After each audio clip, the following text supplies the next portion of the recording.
a entrar en contacto con centros activos de investigación y especialmente con centros de jóvenes investigadores como son ustedes.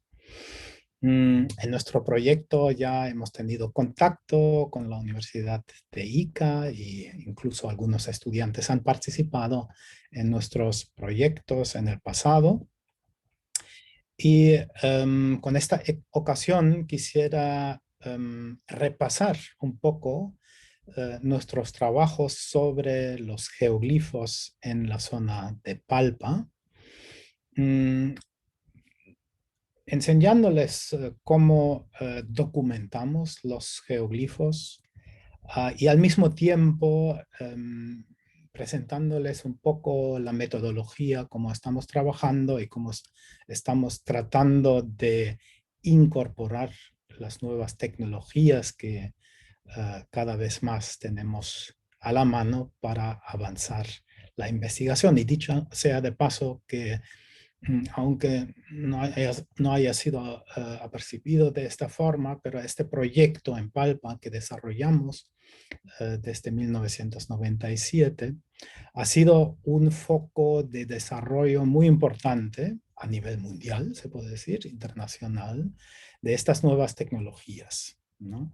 Entonces lo que les voy a presentar es el resultado de muchos años de trabajo y muchas tecnologías que ahora están distribuidas en todo el mundo y que están utilizadas por muchas universidades y equipos de investigación, han sido ensayados precisamente en un proyecto interdisciplinario en Palpa. Con solo mencionar un libro reciente que se publicó sobre el uso de drones en la arqueología, entonces se puso como punto inicial el proyecto de Pinchango Alto en Palpa, donde por primera vez utilizamos pequeños drones con rutas preprogramadas para documentar sitios arqueológicos. Pero esto solamente como introducción y ahora vamos al tema. Como ustedes ven en la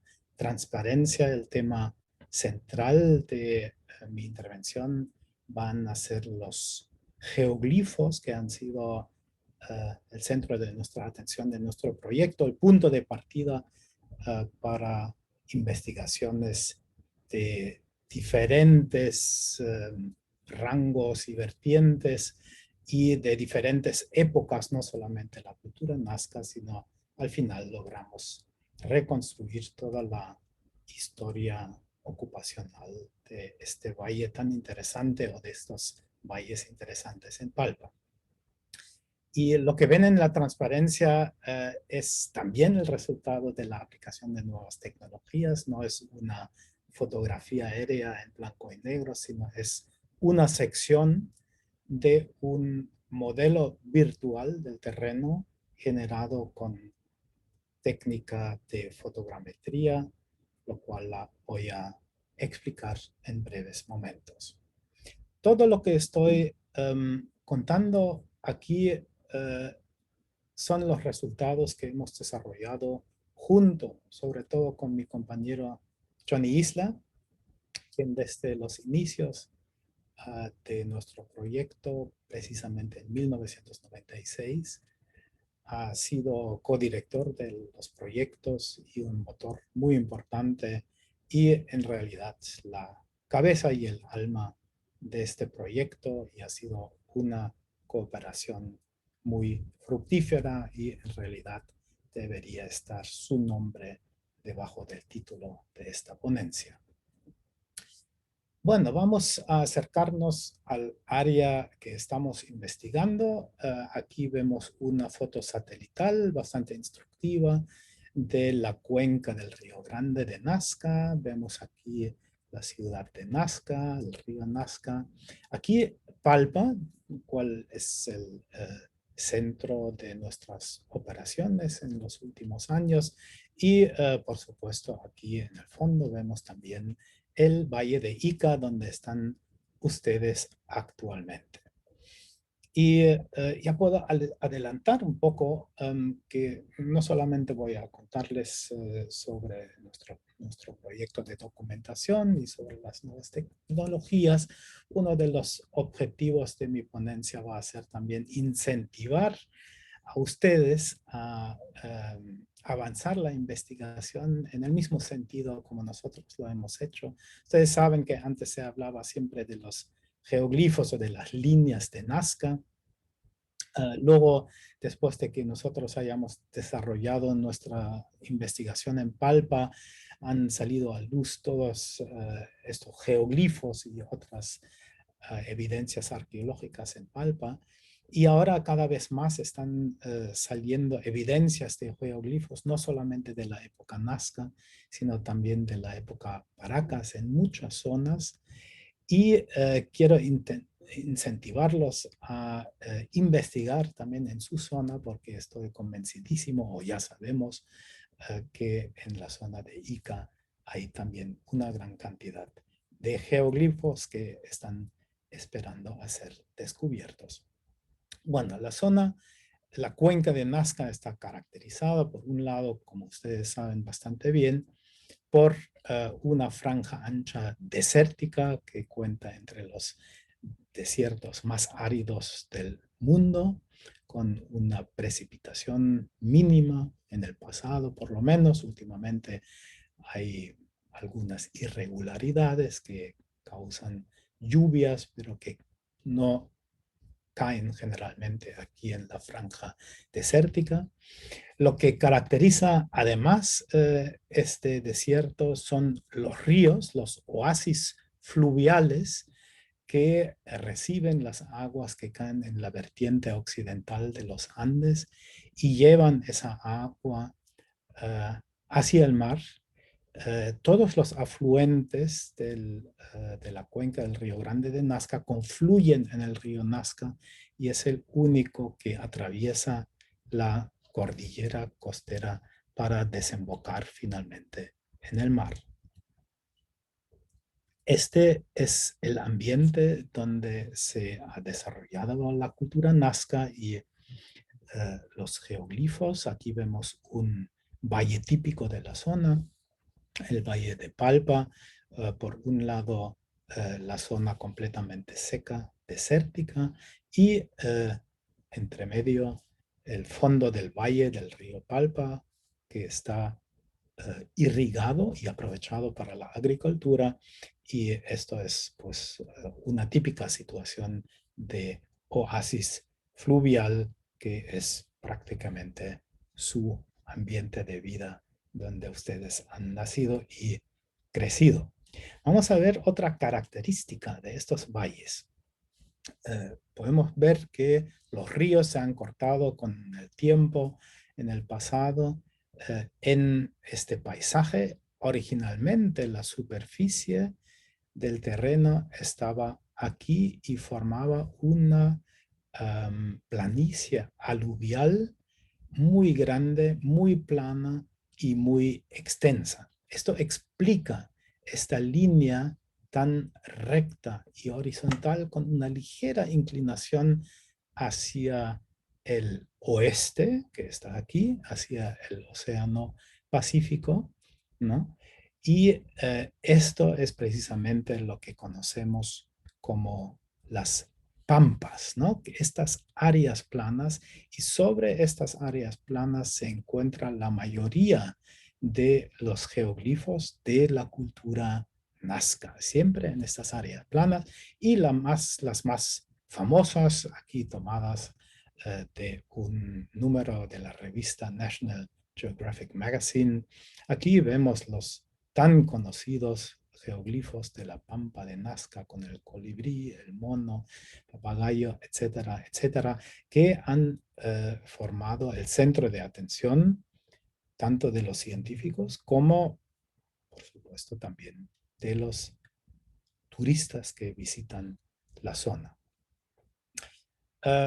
Estrechamente vinculado con la pampa de Nazca y los geoglifos de la cultura Nazca está el nombre de Maria Reiche. Y me acaba de decir el anfitrión de este evento que precisamente hoy, ya no me acordé, era el aniversario de María Reiche, o sea que es un buen motivo para dar esta ponencia.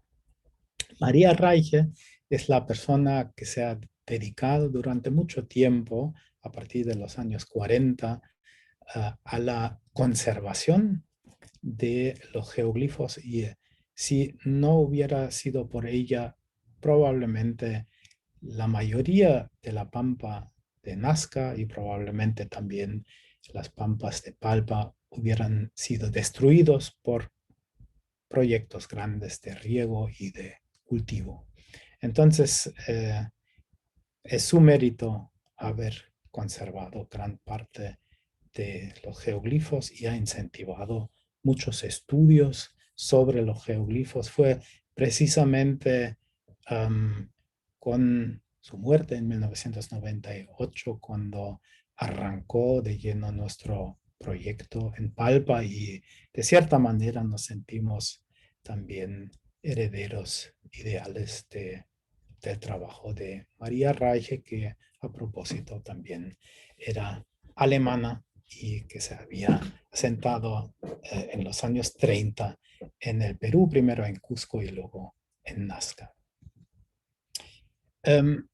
Hoy en día sabemos que, bueno, conocemos mucho mejor y esto, por ejemplo, se puede documentar con una imagen, con un mapa de un sistema de información geográfica que está en el Internet de un grupo de colegas de Dresden que se han dedicado básicamente al estudio de la pampa de Nazca y aquí vemos la gran complejidad de este fenómeno, la gran cantidad, los miles de líneas, trapecios y figuras que se encuentran en la pampa de Nazca. Lo que se ve también es que las figuras, las figuritas que se ven aquí son bastante pequeñas en comparación con los otros fenómenos y es curioso que la atención del público se haya concentrado siempre en estas bonitas figuras, mientras que, como se ve en esta imagen, obviamente el fenómeno más numeroso y a mi modo de ver también más importante son las líneas y las figuras geométricas. ¿No? Lo que ha cambiado también en el pasado con el estudio en varias partes y especialmente con la posibilidad de acercarnos a los geoglifos con imágenes satelitales es la noción de la distribución de los geoglifos. O sea, no es solamente en la pampa de Nazca donde se encuentran esos geoglifos, sino también en otras zonas mucho más alejadas. Sabemos que en toda la zona de Palpa, como veremos más adelante, hay una gran concentración de geoglifos. También más al norte, en Ica, van a encontrar geoglifos. Sabemos también que en Chile hay geoglifos, aunque son de tipo algo diferente. Y si entráramos más al detalle de esta imagen, veríamos que hasta la desembocadura del Río Grande encontramos esos geoglifos y subiendo también el Valle de Ingenio. En pocas palabras, podemos decir que en todas las zonas donde se ha extendido la cultura nazca, encontramos este fenómeno de geoglifos. Otra imagen, un mapeo de un colega alemán que ha hecho una exposición sobre los geoglifos. Nuevamente, en todas las áreas que están aquí rosadas, ¿no? Se encuentran geoglifos, o sea que son miles y miles y corresponden al área de asentamiento de la cultura nazca. Bueno, vamos al Valle de Palpa. Esta es una imagen tomada de una avioneta desde los inicios de nuestros estudios que muestra que las pampas mismas son mucho más reducidas, o sea, la conformación del terreno es diferente que en la pampa de Nazca. Tenemos aquí los ríos, el río Grande, el río Palpa y el río Vizcas. Y en las pequeñas mesetas, en las pequeñas pampas, igual que en otras partes, también encontramos los geoglifos. Aquí una secuencia de geoglifos trapezoidales. Lo que no se ve en esta foto, pero que se ve en las fotos aéreas verticales, son los geoglifos figurativos que de igual manera aparecen en Palpa. Y si nos fuéramos un poco más en esta dirección, aquí hacia el sur, llegaríamos a las pampas de Yipata, que son mucho más extensas y que nuevamente están completamente cubiertas por geoglifos. Hay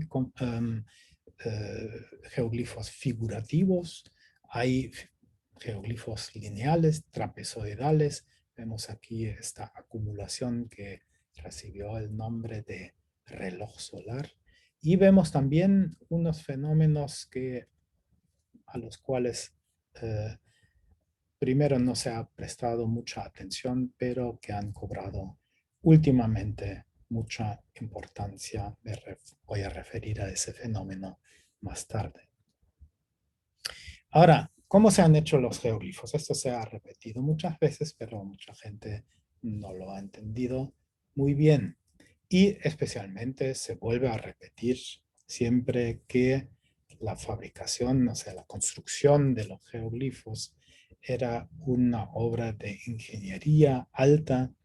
Y si explicamos un poco el proceso, cómo hacer los geoglifos, nos daremos cuenta que es un proceso bastante sencillo y muy condicionado por la situación específica aquí en las pampas de Nazca y Palpa. Hemos visto antes esta pampa horizontal muy ancha, que es el resultado de aluviones, de flujos de lodo desde los Andes que resultaron en la deposición de un sedimento que consiste de una matriz arenosa muy fina, intermezclada con piedras más grandes transportadas y por eso redondeadas. Ahora, si esta superficie está expuesta durante mucho tiempo a la intemperie, por supuesto el viento sopla y se lleva la arenilla fina. Y lo que queda en la superficie es como un pavimento de piedras. Estas piedras tienen muchos minerales, mucho hierro, mangano, que tiene la particularidad que con el tiempo se vuelve muy oscuro, en contraste con el sedimento fino que tiene un color claro. Entonces se darán cuenta pronto lo que ocurrió cuando uno retira este pavimento de piedra de la superficie, entonces aparece el sedimento claro. Entonces, de esta manera, los constructores de los geoglifos de la cultura nazca se sirvieron justamente de ese fenómeno para retirar las piedras oscuras y para formar figuras, líneas y trapecios sobre la superficie. Es un proceso relativamente simple, como se puede ver a largas distancias. Basta con unos bastones o unas marcas de piedra y basta la visibilidad para hacer esos geoglifos tan grande y no se necesitaba tanta gente para hacer esos geoglifos. Además, hay que considerar que solamente los geoglifos de la cultura nazca fueron construidos durante más o menos 800 años, desde 200 antes de Cristo hasta más o menos 600, 650 después de Cristo. O sea, durante todos esos cientos de años por supuesto, se han hecho muchos geoglifos y por lo tanto vemos ahora tanta superposición de geoglifos. Un poco más complicado es la construcción de formas geométricas figurativas como este espiral, por ejemplo, que los espirales de hecho son bastante geométricas y circulares, o sea, concéntricas. Entonces nos hemos ingeniado un sistema, cómo podrían haber sido hechos estos geoglifos poniendo un palo en el medio, uniéndolo con otro palo, con una soga y luego haciendo estos círculos y conforme uno va avanzando, la soga se va envolviendo y el círculo se hace más pequeño. Quizás de esta forma se han hecho los geoglifos figurativos. En el caso de los geoglifos figurativos en formas de aves o de animales en general, es similar, aunque cuando uno mira bien estas figuras generalmente no son tan regulares como se piensa siempre y se puede haber hecho controlándolo desde el terreno o desde un punto ligeramente elevado. Y ustedes saben que en las márgenes de las pampas o en las pampas mismas siempre hay ciertos puntos, montículos elevados desde donde se puede haber controlado esta acción.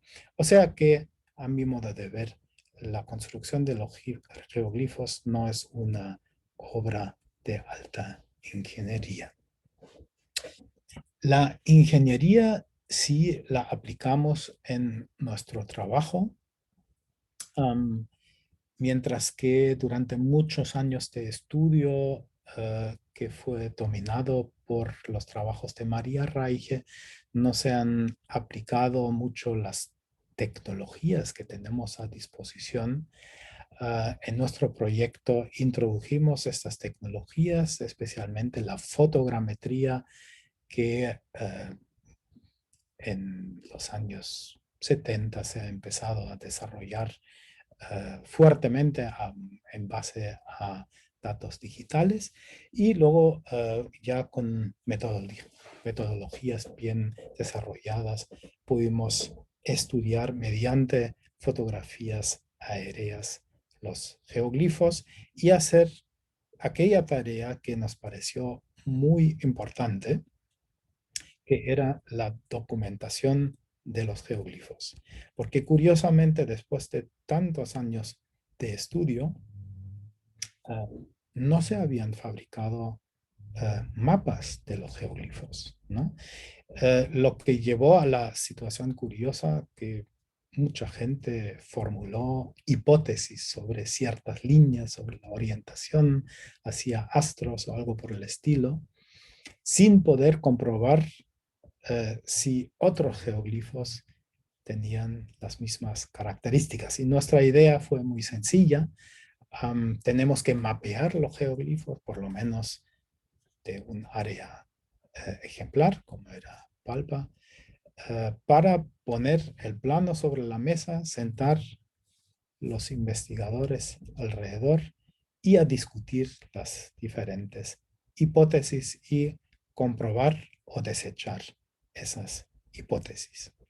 Aquí vemos a nuestro colega Carsten Lambers en la Universidad de Zurich en un aparato para analizar las fotografías aéreas que hemos encargado del área de Palpa, que cubrían en un primer momento un área de 90 kilómetros cuadrados para ensayar esa tecnología y para producir planos.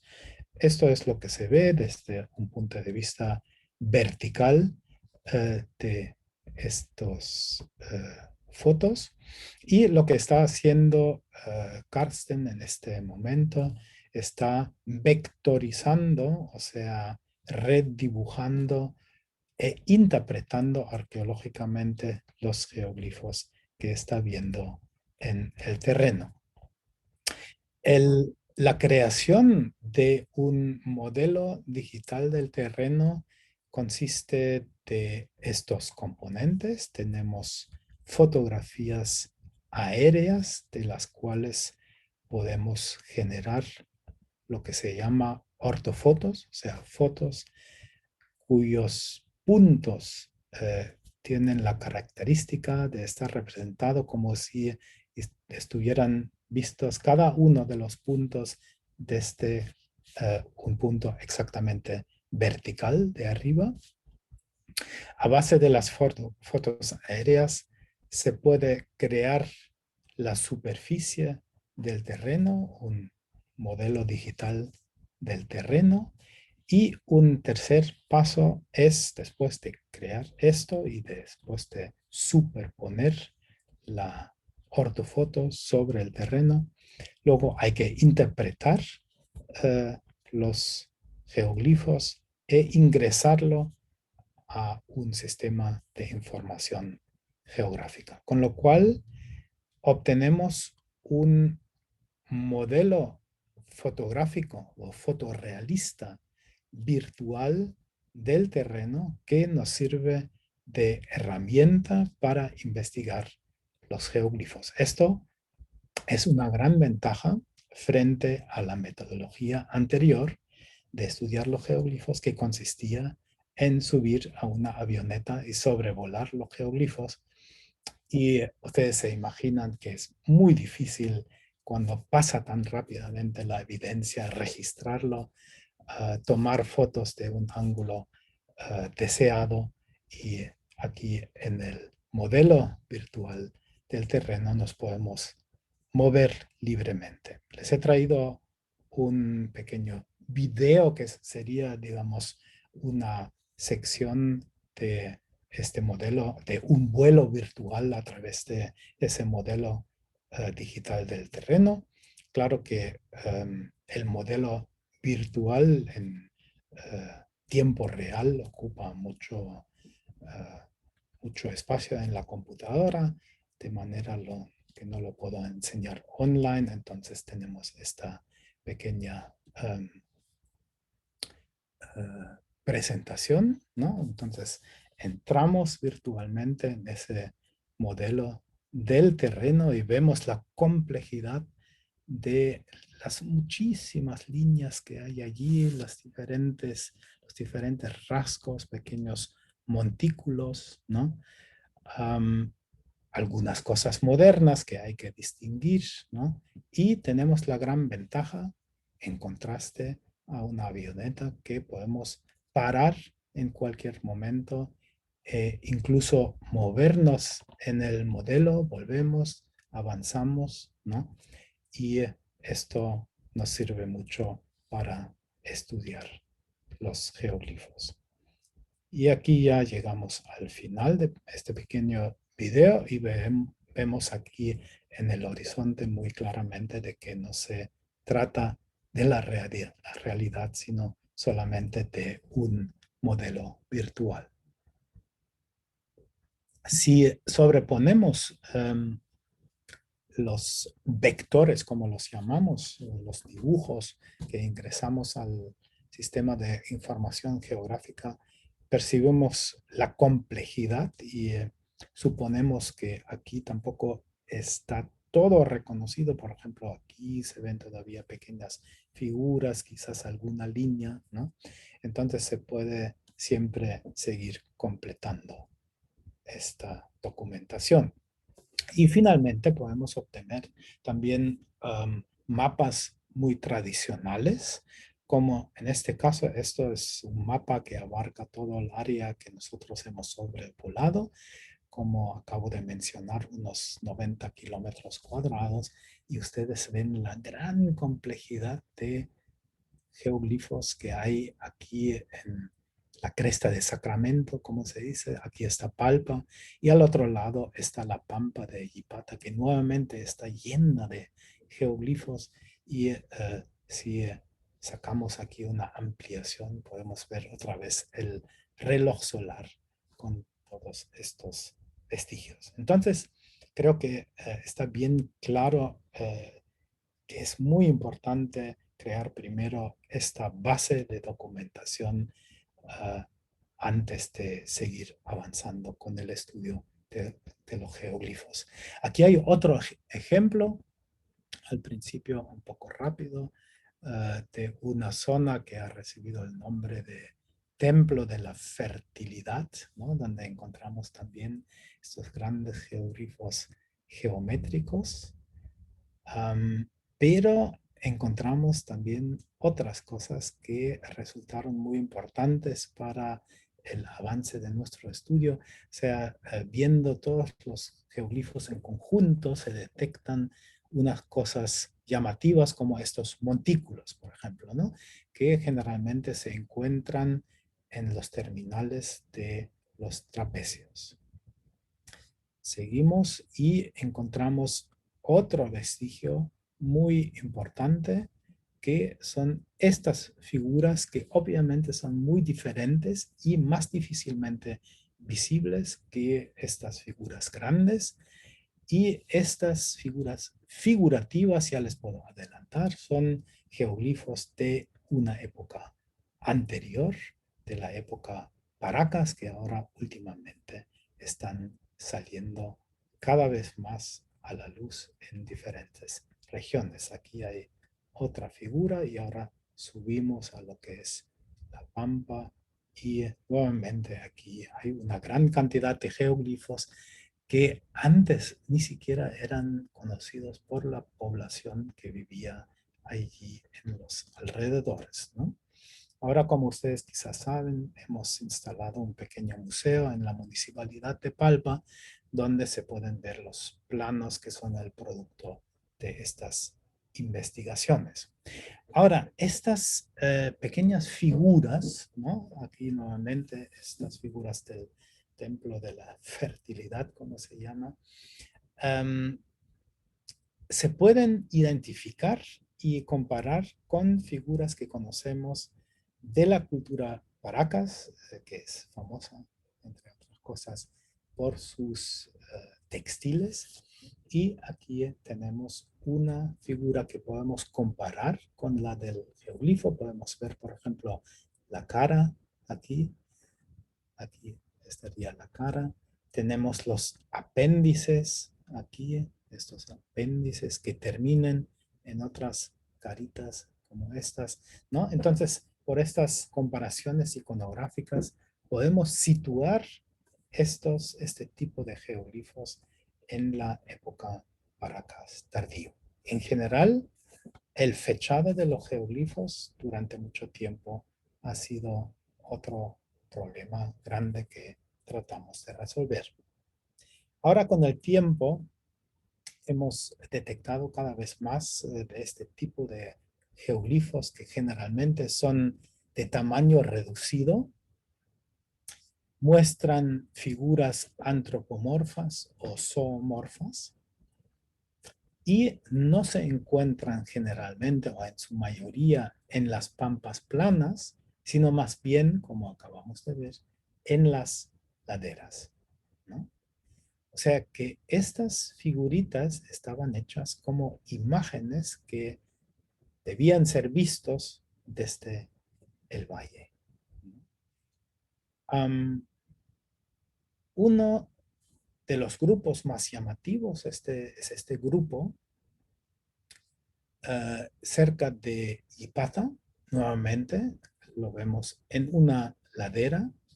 Son figuras antropomorfas o zoomorfas a veces. No son tan grandes como los geoglifos Nazca que se encuentran en las pampas, ¿no? Y son visibles desde el fondo de valle.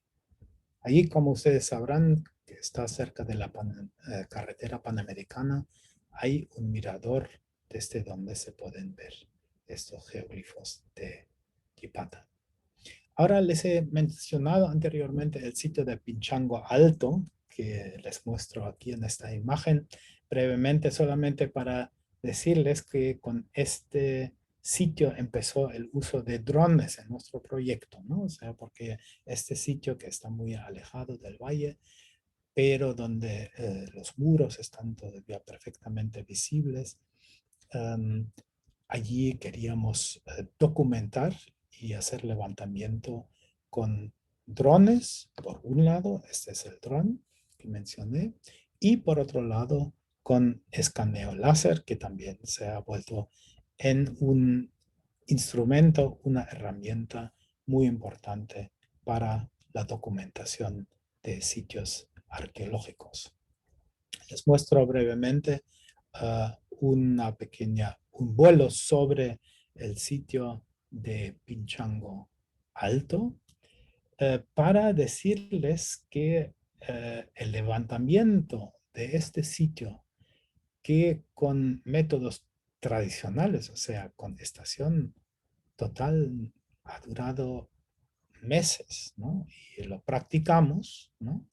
Inicialmente para comparar también los resultados, o sea, hicimos el levantamiento también con una estación total y nos ha tomado varias semanas, mientras que con la fotogrametría y escaneo láser pudimos realizar este trabajo y el resultado que se ve aquí en el modelo en pocos días. Y tiene también la ventaja de que se pueden levantar zonas del asentamiento que son difícilmente accesibles en el terreno.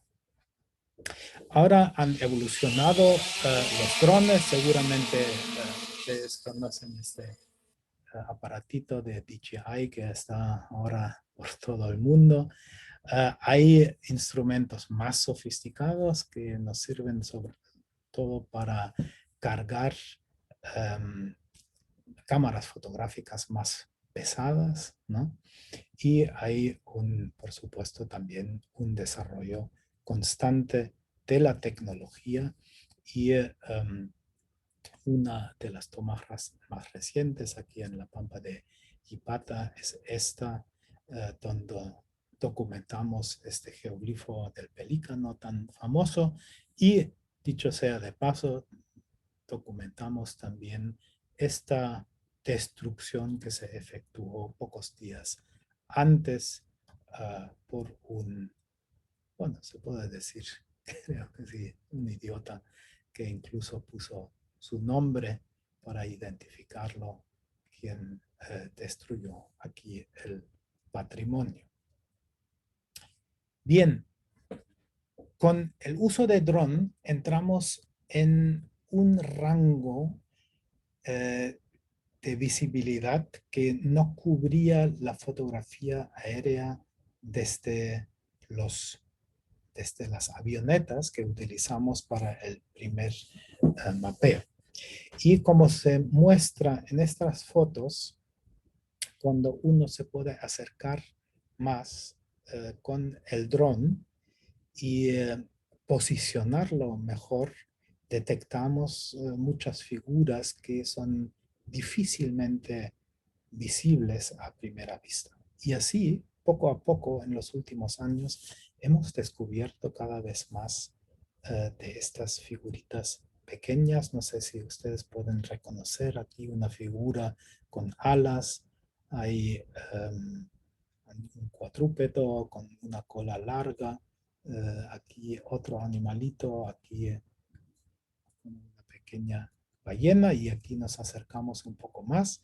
Y lo que hemos desarrollado también en los últimos años es una técnica de restitución, o sea, limpieza de estos geoglifos de manera muy cuidadosa, una anastilosis, como se dice, que no daña los geoglifos y los preserva y al mismo tiempo pone de relieve esos geoglifos, los motivos y los hace visible. Bien, otro ejemplo y les voy a enseñar varios ejemplos más de los años recientes, los últimos descubrimientos.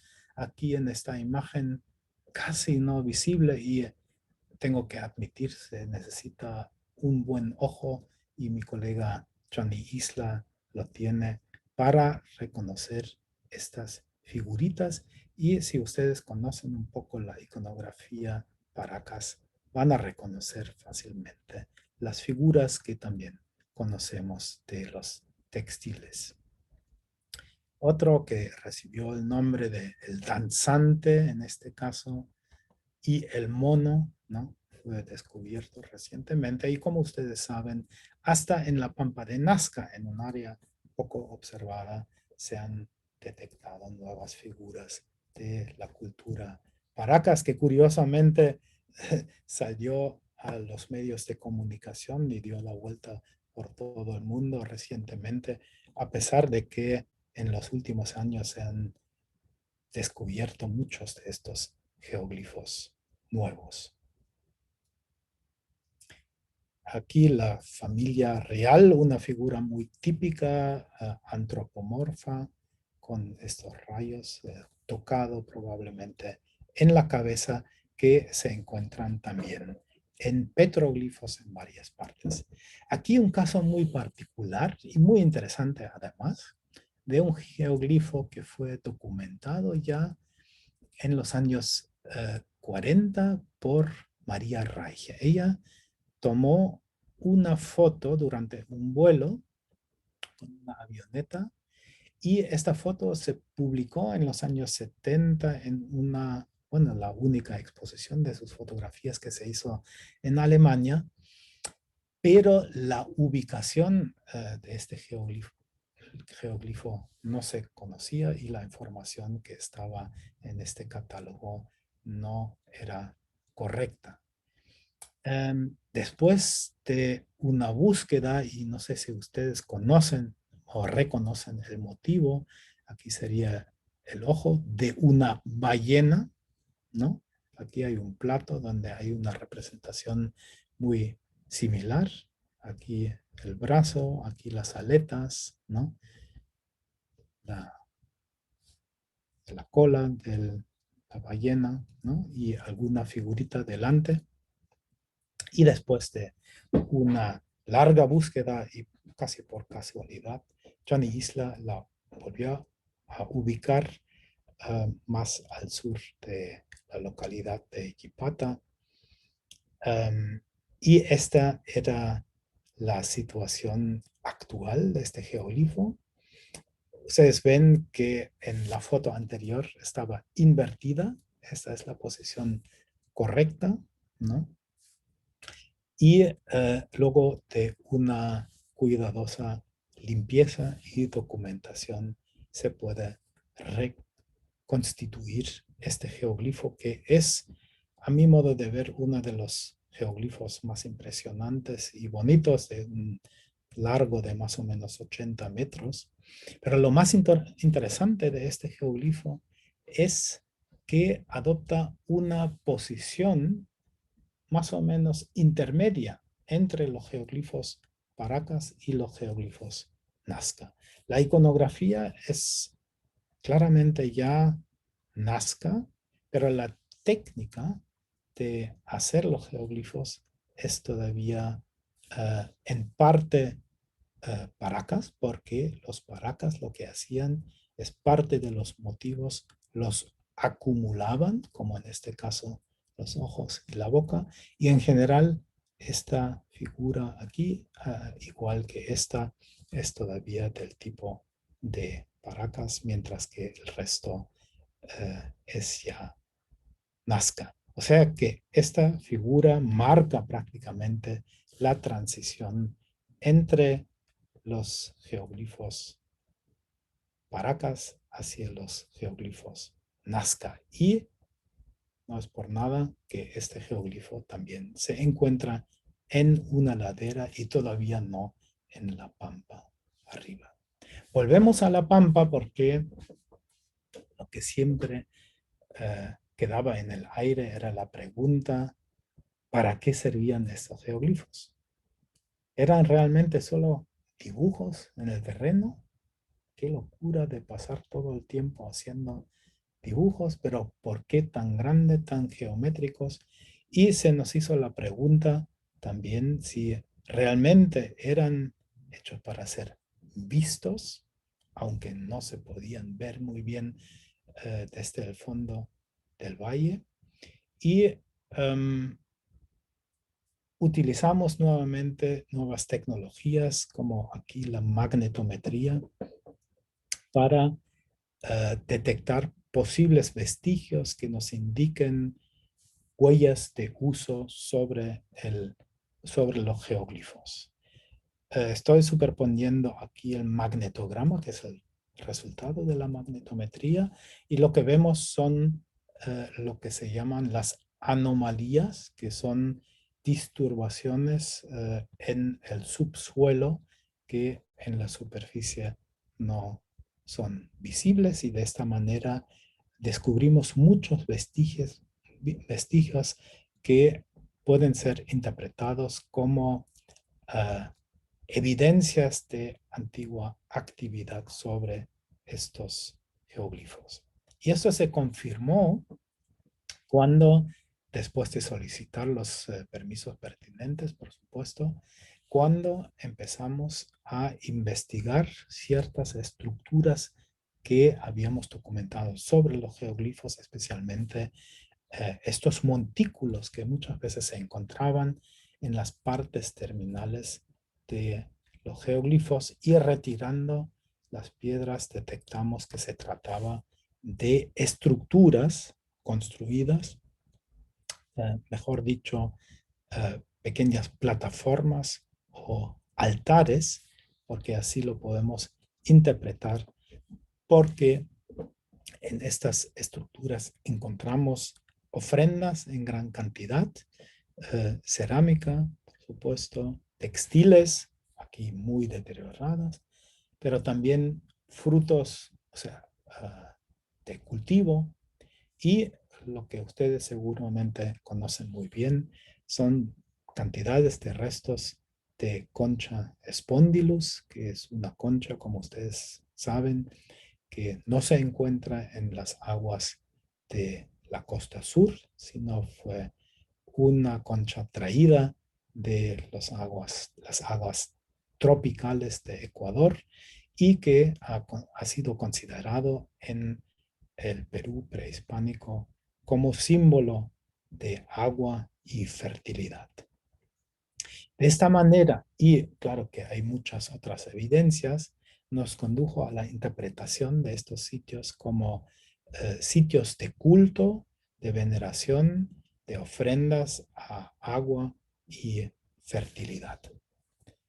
Lo que encontramos también durante nuestras excavaciones era estos postes que en muchas partes se encontraban entre las plataformas o rodeando las plataformas, que igualmente pueden ser interpretados como vestigios de actividad, incluso de construcciones o de ciertas marcas en el terreno, porque estos palos estaban muy profundamente incrustados en el subsuelo, lo que nos indica que probablemente servían de postes muy altos, de 4, 5, 6 metros de alto, como señales para ver de lejos estos sitios. En total, podemos resumir en esta imagen que los geoglifos los interpretamos como un paisaje ritual para cultos al agua y a la fertilidad, y tenemos muchas evidencias también de que los geoglifos fueron utilizados. Aquí hicimos una recreación de la cual se tomó la foto. O sea, por ejemplo, en una espiral había procesiones con actos de ofrenda que probablemente ocurrieron en ciertas fechas. Ahora, lo interesante de esta idea es que obviamente los geoglifos fueron utilizados, o sea, no eran imágenes en el terreno que se veían desde arriba o que estaban destinados a los dioses, sino más bien Y eso explica también por qué los geoglifos de la cultura nazca estaban sobre las pampas. Estos geoglifos fueron utilizados como campos de actividad, ¿no? Y la gente acudía regularmente a estos altares, a las plazas, a las líneas para recorrerlos, para procesiones. Ahora, la idea es entonces, si no son los geoglifos que tenían que ser vistos, sino las personas que estaban actuando sobre los geoglifos, entonces se puede ensayar campos de visibilidad para saber que si realmente una persona que estaría aquí en el punto rojo y de la cual asumimos una altura de los ojos de más o menos 1,50 m, podía ver ciertos campos en los alrededores. Ahora, si utilizamos nuestro modelo digital del terreno, podemos ingresar todas esas informaciones y hacer el ensayo. Y lo que ven aquí, estos campos que están en verde, son los campos de visibilidad que tiene esta persona que está parada en las plataformas que les acabo de mencionar. Y llama la atención que esta persona ve justamente los grupos de geoglifos que están en los alrededores. Eso nos da un indicio de que los grupos de geoglifos estaban pensados para ser vistos mutuamente cuando se llevaban a cabo algunas actividades. Hacemos otro ensayo de ese tipo. Si realmente es cierto que las actividades sobre los geoglifos tenían que ser vistos, entonces podemos investigar el terreno y ensayar o buscar las zonas de mayor visibilidad general. Y eso es lo que se representa en esta matriz. Cuanto más visible es un punto en el terreno, más rojo es, ¿no? Muy fácilmente. O sea, este punto aquí es muy visible desde muchos puntos en el terreno. Un punto azul, una celda azul es poco visible. Y lo que esperamos entonces es que los geoglifos están justamente en zonas que son bien visibles, o sea, sobre los puntos rojos o amarillos. Si proyectamos ahora los geoglifos sobre esta matriz, resulta que de hecho la tendencia está muy clara.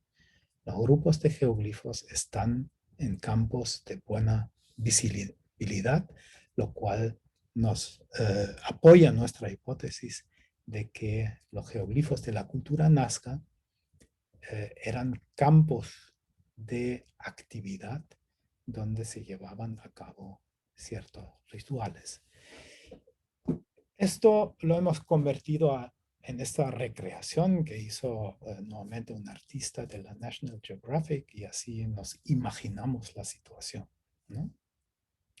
Aquí atrás se ven dos plataformas donde la gente hizo procesiones, depositó cerámica, frutos del campo, agua, quizás.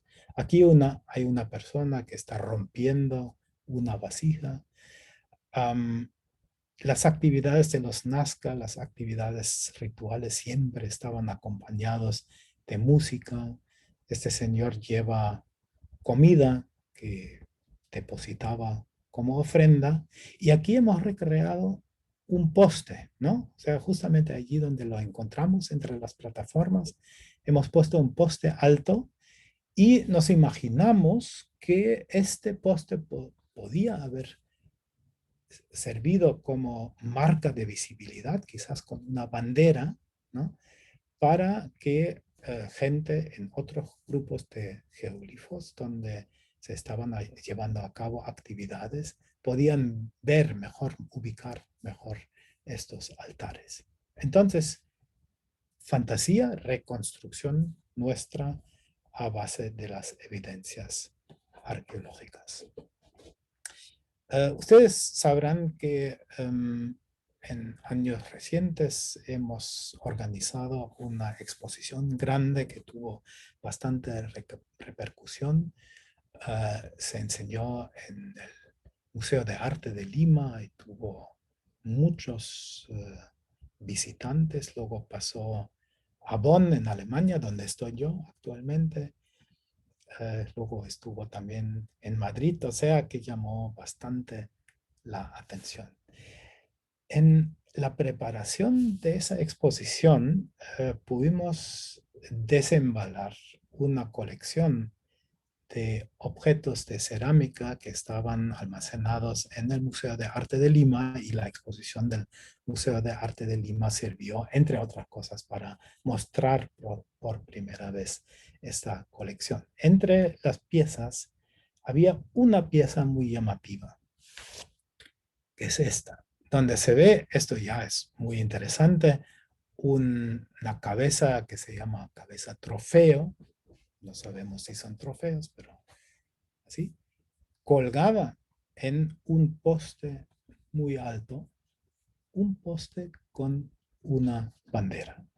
Y casi me inclino a decir que esto podría ser fácilmente lo que nosotros descubrimos en las excavaciones, en los geoglifos, uno de estos postes con una bandera, y posiblemente allí se colgaban estas cabezas trofeo. Bueno, como les digo, es una interpretación, pero yo creo que es bastante sugerente. Les había dicho también que un gran problema científico era el fechado de los geoglifos.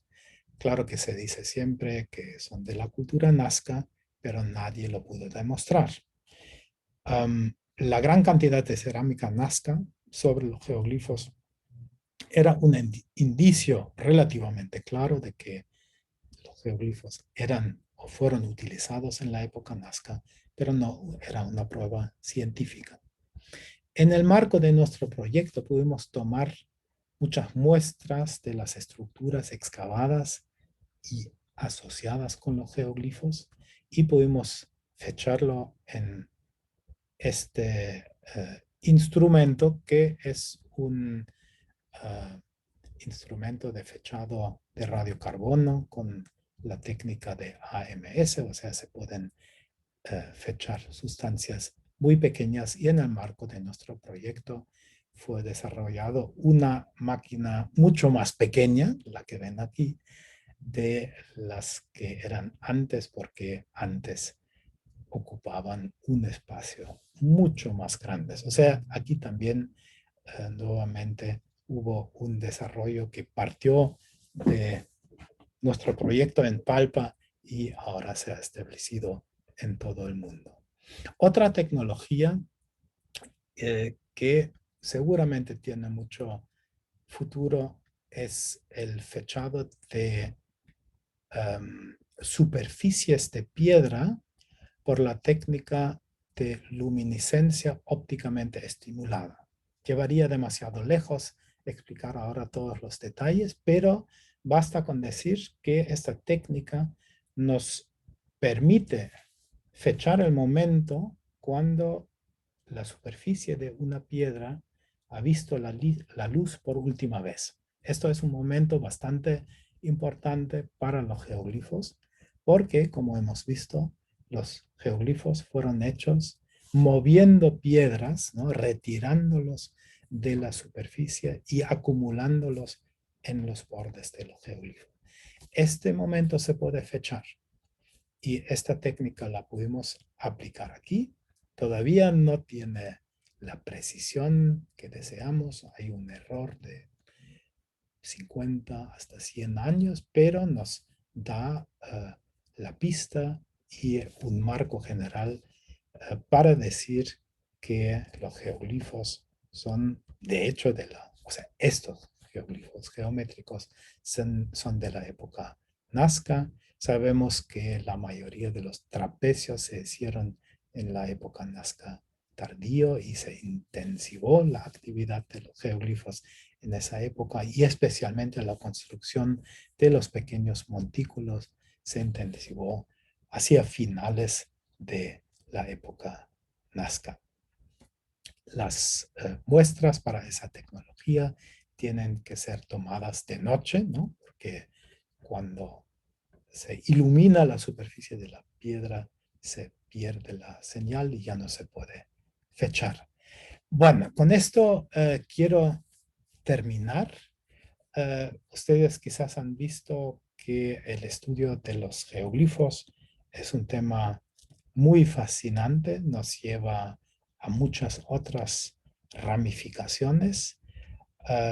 Nos muestra que hay un potencial enorme en esta zona. Curiosamente, un arqueólogo peruano, Toribio Mejía Gespe, ya en los años 50, dijo que Palpa es un archivo de la prehistoria del Perú. Esto lo dijo antes de que se llevaran a cabo investigaciones más intensas en Palpa y ahora sabemos que el asistente de Julio Cetello tuvo toda la razón. Hemos podido reconstruir toda la historia ocupacional de esos valles y me atrevo a decir que esto valdría la pena en muchos otros valles de la costa peruana y en muchas otras zonas del Perú que tiene un patrimonio cultural tan rico en el cual siempre vale la pena invertir energía y también dinero. Y aquí abajo les he puesto los logos de las instituciones que han proporcionado la mayoría de los fondos para nuestras investigaciones. La Fundación Suiza, el Ministerio Alemán de Educación y Ciencia y la Fundación Alemana para Investigación Científica. Y en el fondo ven algunos de los miembros que han participado en una de las temporadas de campo y por supuesto hay una gran cantidad de gente que ha contribuido a producir esos resultados y espero que ustedes también en algún momento puedan colaborar con nosotros y que nos conozcamos en persona después de que haya pasado esta pandemia y espero que eso sea muy pronto. Muchísimas gracias por su atención y si tienen alguna pregunta, con mucho gusto la puedo contestar. Muchas gracias. Muchas gracias, doctor Marcus Reiner. Quiero hacerles recordar a todo el público presente, tanto en el Zoom como en el Facebook, que pueden escribir sus preguntas para hacerles llegar al doctor Reiner para que las pueda responder. Aquí está una primera pregunta del señor Sotero, que pregunta: buenas tardes. Los nazcas, pese a tener una exquisita cerámica y un gran conocimiento de ingeniería, como demuestran sus acueductos, ¿por qué no han desarrollado una arquitectura monumental aparte de Cahuachi? Bueno, voy a empezar por el final. Cahuachi, de hecho, parece bastante monumental. En realidad, y como se ha escrito en varios artículos de las personas que han trabajado específicamente allí, en Cahuachi se ha aprovechado la configuración del terreno, los montículos, poniendo adicionalmente, modificando estas estructuras con arquitectura de adobe. O sea, cuando vemos el Gran Templo o algo por el estilo, no es una arquitectura maciza como la conocemos, por ejemplo, de las estructuras de la costa norte, la Huaca del Sol o algo por el estilo. Entonces, es una arquitectura monumental, entre comillas, ¿no? Por otro lado, los valles de la costa sur tienen obviamente menos potencial agrícola que los valles de la costa norte. Entonces, en general, la producción económica en los valles de Nazca era no tan grande como en otras partes del Perú, lo cual explica que aquí había una población bastante sofisticada en lo que es artesanía, por ejemplo, pero no había esa acumulación, concentración de riqueza que normalmente está reflejada por arquitectura monumental. Nos imaginamos unos señores locales, probablemente también una élite que tenía su centro en Nazca, en Cahuachi, pero estos gobernantes en su poder económico y por lo tanto por su representación en forma de arquitectura no se pueden comparar con lo que conocemos de la costa central o la costa norte del Perú. Sabemos que ya en Ica la cosa cambia un poco, tenemos ciertas estructuras monumentales y conforme avanzamos hacia Chincha o luego a la costa central, ya la situación es diferente. Es, para resumir un poco, el poder económico limitado de estos valles en el sur. Muchas gracias. La siguiente pregunta es de la señorita Delicia Legalado. Ella dice, buenas tardes, por favor, ¿podría detallar el procedimiento de anastilosis y cuál sería su apreciación del hallazgo de geoglifos en el resto de la costa norte, con clara diferencia que sucede en Nazca? Gracias por su respuesta.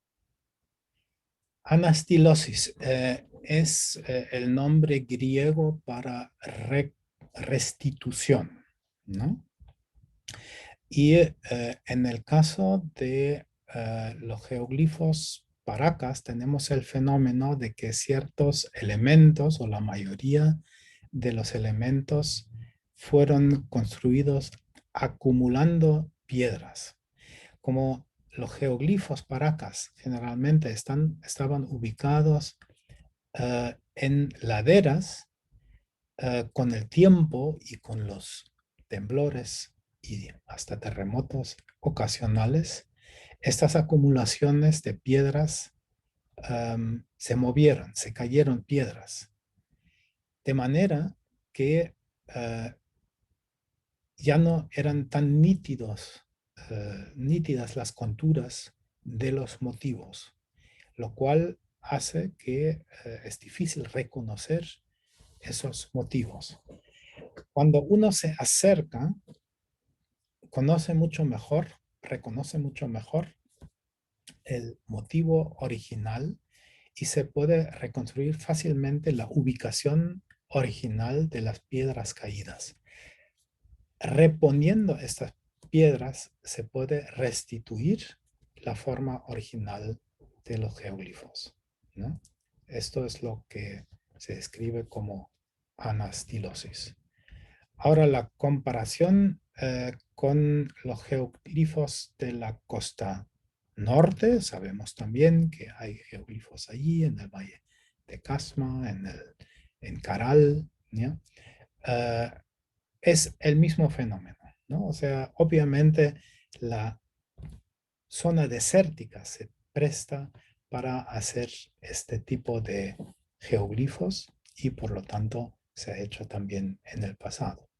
Sabemos que en el norte los geoglifos son de épocas más antiguas todavía. La diferencia entre el norte y la zona de Nazca son precisamente las condiciones geomorfológicas. Esa situación que he descrito, las pampas, este pavimento de piedras sobre las pampas, el hecho de que no llueve, la diferencia de colorido de las piedras en la superficie con el sedimento claro, todo eso hace propicia esta zona para hacer geoglifos, lo cual obviamente motivó a la gente a hacer más y más geoglifos, además porque era bastante fácil hacerlo, de manera que se volvió una tradición cultural incorporar prácticamente estos terrenos infértiles que eran el desierto en su ámbito social, haciendo sus obras de arte, sus campos de actividades y sus lugares de culto. Muchas gracias, doctor Reiner. La siguiente pregunta es del señor Villegas, que pregunta, ¿han identificado geoglifos posteriores a Nazca, como por ejemplo Wari o Inca? Bueno, ahí tenemos una posición un poco diferente a otros colegas. Nosotros consideramos que los geoglifos se construyeron solamente hasta el final de la cultura nazca. Nosotros consideramos los geoglifos una práctica típica de los nazca. Ustedes quizás saben, y esto también es un resultado de nuestras investigaciones, que la zona fue casi completamente abandonada con la gran sequía que ocurrió después, más o menos 600, 650 después de Cristo. O sea, prácticamente colapsaron los sistemas de asentamiento. Um, Ingresó la cultura wari de la sierra, pero solamente temporalmente y solamente con pocos asentamientos mayores. Y según nuestro criterio, no hay ninguna evidencia para decir que en época posterior, quizás a inicios de la época Wari todavía con cierta influencia, ¿no? Pero seguramente no en el intermedio tardío, que se continuó con la práctica de geoglifos. Otros colegas basan su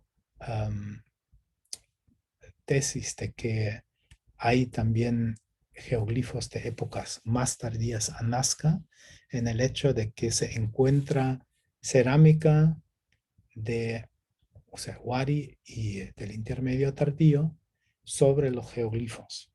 Pero obviamente estas pampas fueron transitadas por gente también después de la cultura nazca y de vez en cuando quebraron vasijas, de manera que esto no es una evidencia convincente, ¿no? Que pudiera convencer.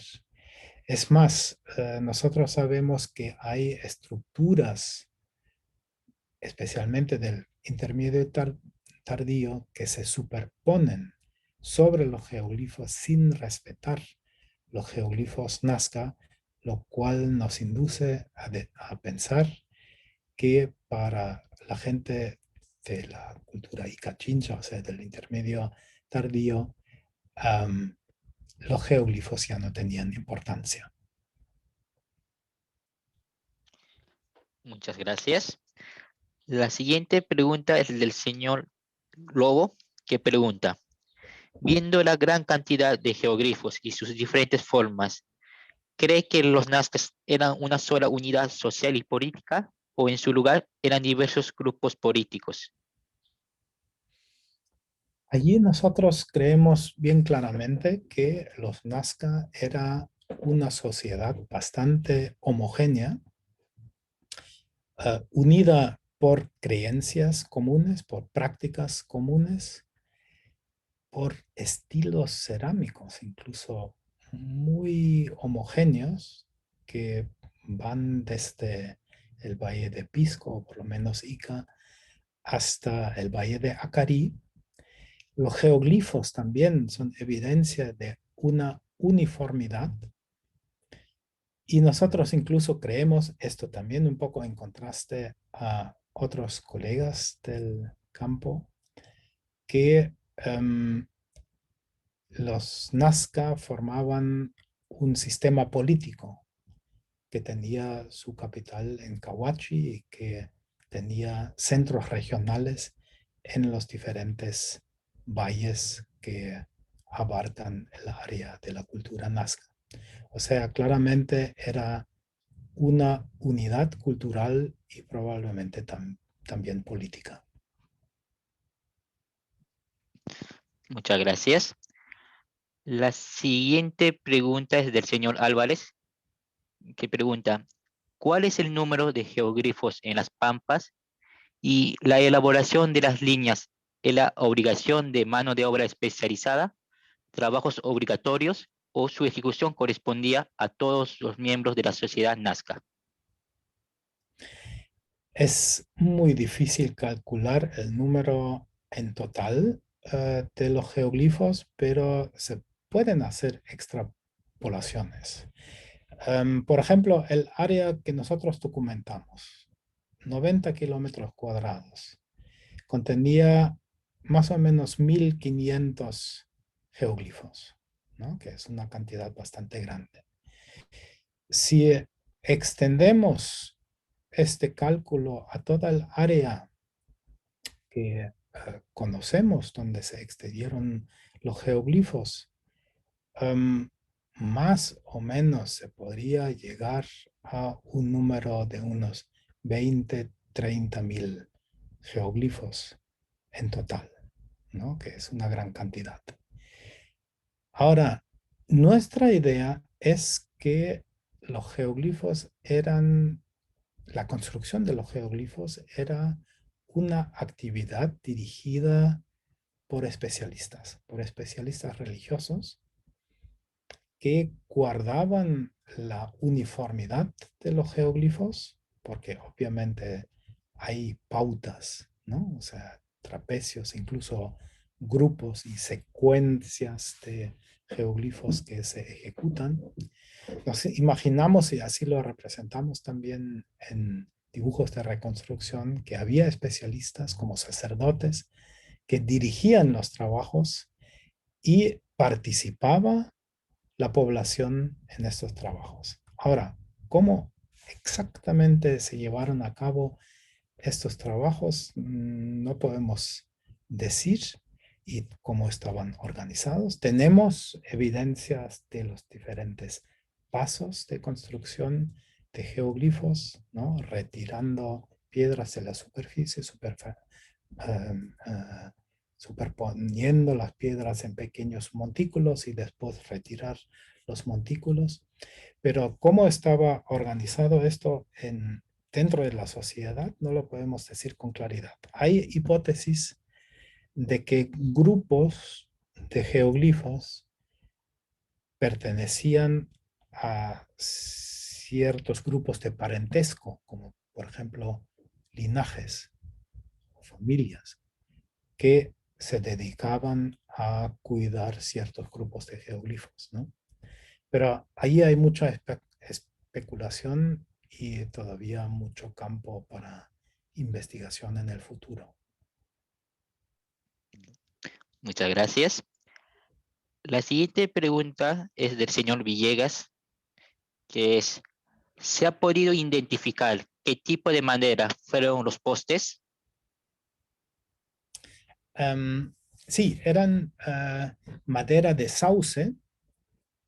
Es interesante porque la mayoría de maderas, de troncos que encontramos, por ejemplo, en tumbas, eran de huarango, madera dura, pero bastante irregular y curva, mientras que el sauce tiene palos rectos, ¿no? Entonces, esto probablemente porque necesitaban palos rectos y altos, ¿no? Y por eso utilizaban ese material. Muchas gracias. La siguiente pregunta es de la señorita Cárdenas, que dice, sobre el geogrifo en forma de mono, ¿sería un indicador de inmigración o de intercambio con la selva? ¿O tiene alguna otra explicación su forma? Bueno, se ha sugerido que ciertos animales tienen vinculación con la selva, pero casi sospechamos y considerando también cambios en el clima, que había más vegetación en la costa, especialmente en los valles, y que allí también vivían monos. Sabemos, por otro lado, también que los Nazca, como todos los pueblos antiguos del Perú, tenían mucho más contactos con otras regiones lejanas de lo que nos imaginamos hoy. Así que ambas respuestas serían pensables, pero más bien nosotros creemos que los Nazca se alimentaban intelectualmente de sus alrededores. Muchas gracias. La siguiente pregunta es del señor Roy Jorge Razo, que pregunta, ¿existe alguna relación entre los geoglifos de Palpa y Nazca con los hallados hace algunos años en los cerros circundantes del Valle del Ligma?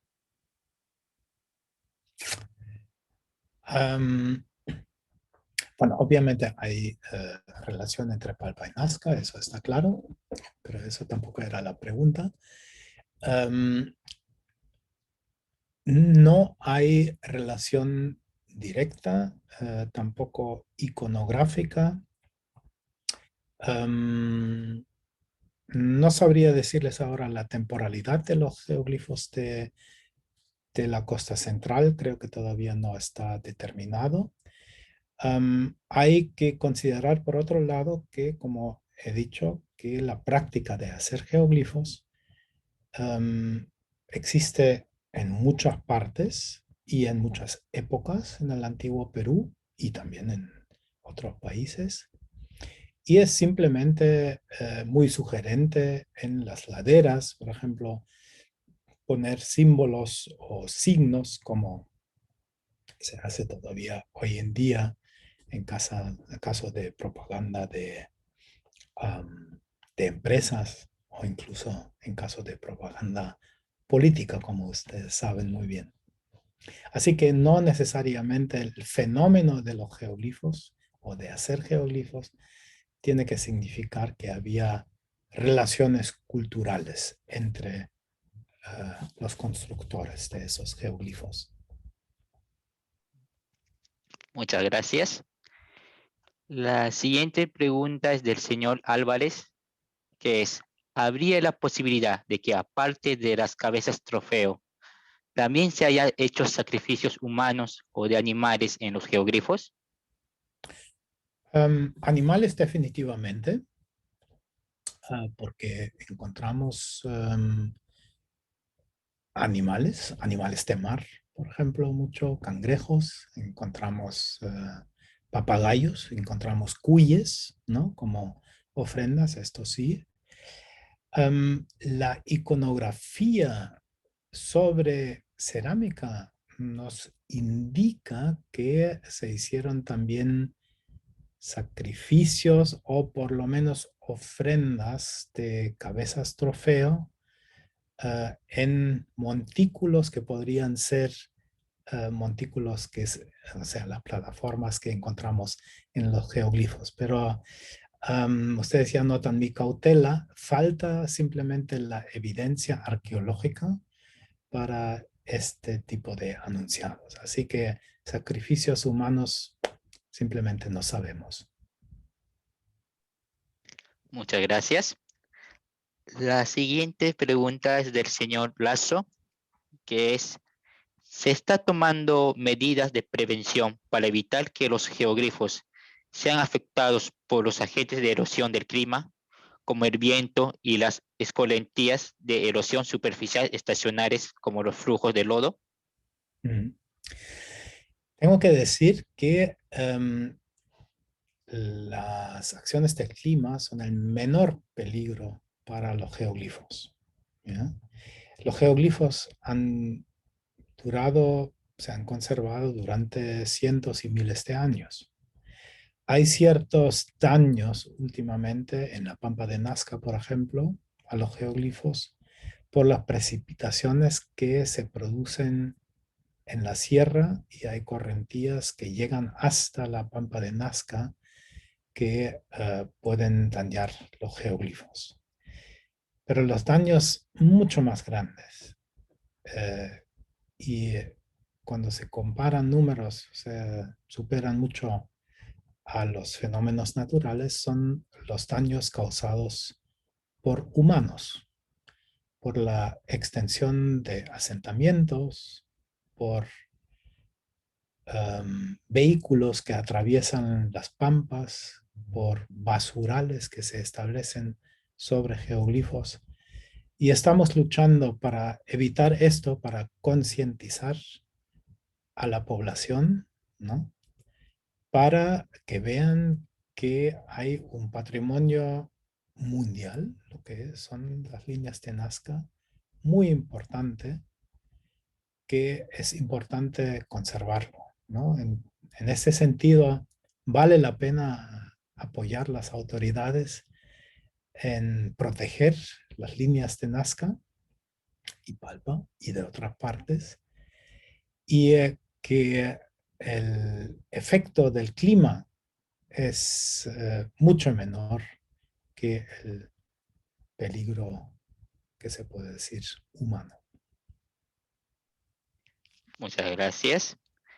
La siguiente pregunta es del señor Bernal, que pregunta, ¿por qué los geoglifos fueron intencionalmente hechos para verlos desde la altura?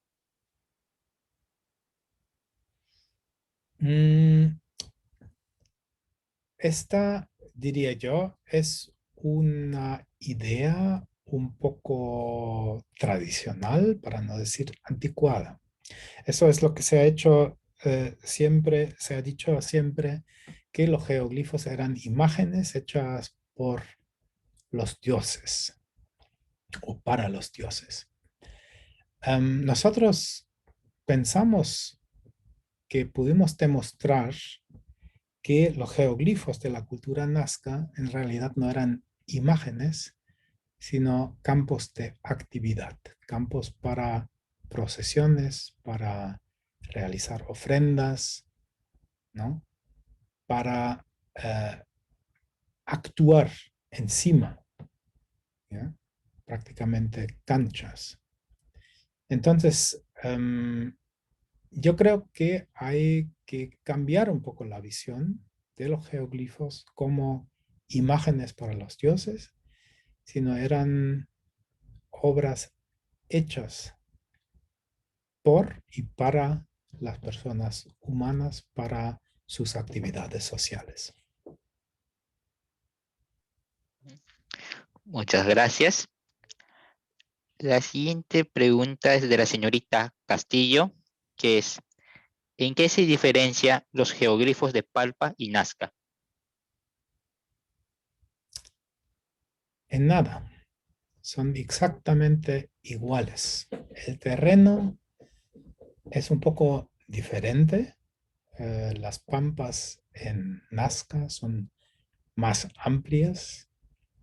Quizás la extensión de algunos geoglifos y la complejidad, por supuesto, por ser una pampa muy grande, es más grande, pero tipológicamente es el mismo fenómeno, exactamente el mismo fenómeno.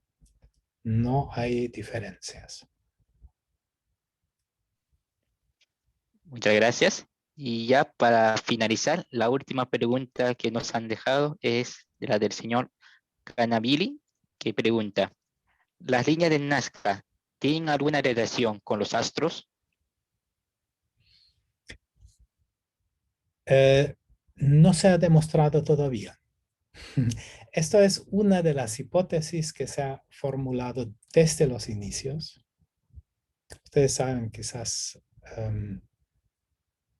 que Paul Kosok en el año 1941 fue el primero que pronunció esta hipótesis astronómica. Luego, esta hipótesis fue adoptada por María Reiche, que continuó el trabajo de Paul Kosok.